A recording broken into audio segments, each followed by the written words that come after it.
വയനാട് കമ്പളക്കാട് വണ്ടിയാമ്പറ്റ റോഡിൽ കടുവ ഇറങ്ങിയതായി നാട്ടുകാർ.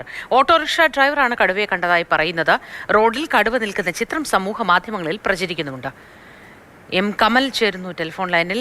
കമൽ, ഈ AI ചിത്രങ്ങളുടെയൊക്കെ കാലമാണ്, പക്ഷേ പൂർണ്ണമായും വിശ്വസിക്കാവുന്ന തരത്തിലാണോ ഈ ചിത്രങ്ങൾ പ്രചരിക്കുന്നത്? എന്താണ് വിശദ വിവരങ്ങൾ? മോത്തി, നാട്ടുകാരും ഈ കണ്ട ഓട്ടോ ഡ്രൈവറും ഉറപ്പിച്ച് തന്നെ പറയുന്നുണ്ട് കടുവയെ കണ്ടതായി. വനംവകുപ്പ് ഉദ്യോഗസ്ഥർ രാത്രി അവിടെ പരിശോധന നടത്തിയിരുന്നു. കാൽപ്പാടുകളൊന്നും രാത്രി കാണാൻ പറ്റിയില്ല. എന്തായാലും അല്പസമയത്തിനകം ഡ്രോൺ ഉൾപ്പെടെ ഉപയോഗിച്ച് പ്രദേശത്ത് പരിശോധന നടത്തുമെന്ന വനംവകുപ്പ് ഉദ്യോഗസ്ഥർ അറിയിച്ചിട്ടുണ്ട്. DFO ഉൾപ്പെടെയുള്ളവർ ഇക്കാര്യം സ്ഥിരീകരിച്ചിട്ടുണ്ട്. പക്ഷേ കടുവയുടെ സാന്നിധ്യം മറ്റു രീതിയിൽ ഈ ഫോട്ടോ അല്ലാതെ മറ്റൊരാൾ ആരെങ്കിലും കാണുകയോ കാൽപ്പാടുകൾ കണ്ടെത്തുകയോ ഒന്നും ചെയ്തിട്ടില്ല.